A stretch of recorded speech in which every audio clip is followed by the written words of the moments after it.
আসসালামু আলাইকুম রহমতুল্লাহ। যে যেখানে আছেন দেশে অথবা দেশের বাইরে, আশা করি ভালো আছেন। আমি মির্জা তারিকুল ইসলাম আছি আপনাদের সাথে আর একটা নতুন নিউজে।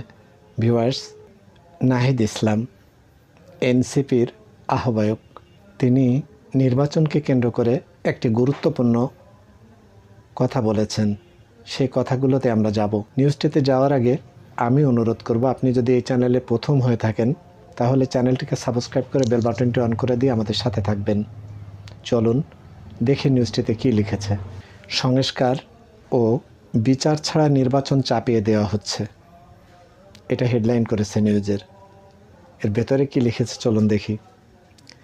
জাতীয় নাগরিক পার্টির অর্থাৎ এনসিপির আহ্বায়ক নাহিদ ইসলাম বলেছেন, ক্ষমতায় যাওয়ার জন্য সংস্কার ও বিচার ছাড়াই নির্বাচনকে চাপিয়ে দেওয়া হচ্ছে। পাশাপাশি ফ্যাসিস্ট শক্তিকে পুনর্বাসনের জন্য নানা ধরনের পায়তারা চলছে। এটা নাহিদ ইসলামের কথা। চলুন আরও কি লিখেছে দেখি আমরা। বুধবার সকাল 8:30টায় সাভার জাতীয় স্মৃতিসৌধে বীর শহীদদের প্রতি শ্রদ্ধা নিবেদনের শেষে নাহিদ ইসলাম সাংবাদিকদের সাথে আলাপকালে তিনি একথা বলেন।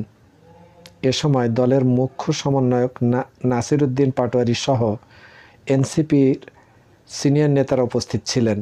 নাহিদ ইসলাম বলেন, মহান মুক্তিযুদ্ধের লাখো শহীদের রক্তের বিনিময়ে অর্জিত স্বাধীনতা বারবার বেহাত হয়েছে। জনগণকে বারবার রক্ত দিতে হয়েছে।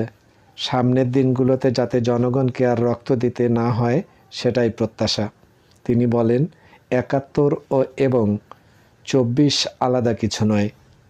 ২৪-এর গণঅভ্যুত্থানের মধ্য দিয়েই ৭১-এর চেতনা পুনর্জীবিত হয়েছে।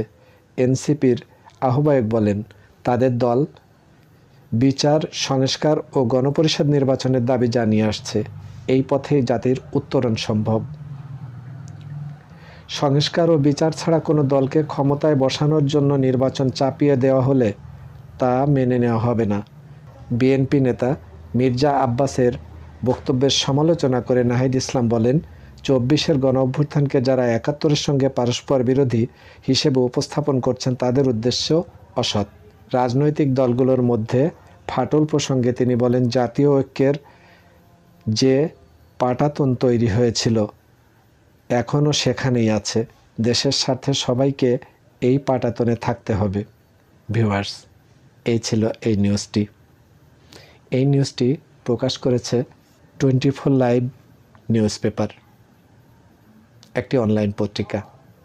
আমরা 24 লাইভ নিউজ পেপার থেকে সংবাদটি আপনাদের সামনে তুলে এনেছি। নির্বাচন ও নির্বাচন সংক্রান্ত নিউজগুলো সবার আগে আমরা আপনাদের সামনে তুলে আনার চেষ্টা করি। এটাও নির্বাচন সংক্রান্ত বিষয়ের উপরে একটা নিউজ, যা আপনাদের সামনে আমরা তুলে এনেছি। নিউজটি অন্যকে দেখার জন্য শেয়ার করে দিয়ে আমাদের সাথে থাকবেন। আর নতুন নির্বাচন সংক্রান্ত যে কোনো নিউজ পেলে সাথে সাথে আমরা তুলে আনবো আপনাদের জন্য। আমি মির্জা তারিকুল ইসলাম থাকবো আপনাদের সাথে। আপনারা ভালো থাকবেন, যে যেখানে থাকবেন। মহান করুণাময় আল্লাহ আমাদের সাথে থাকবেন।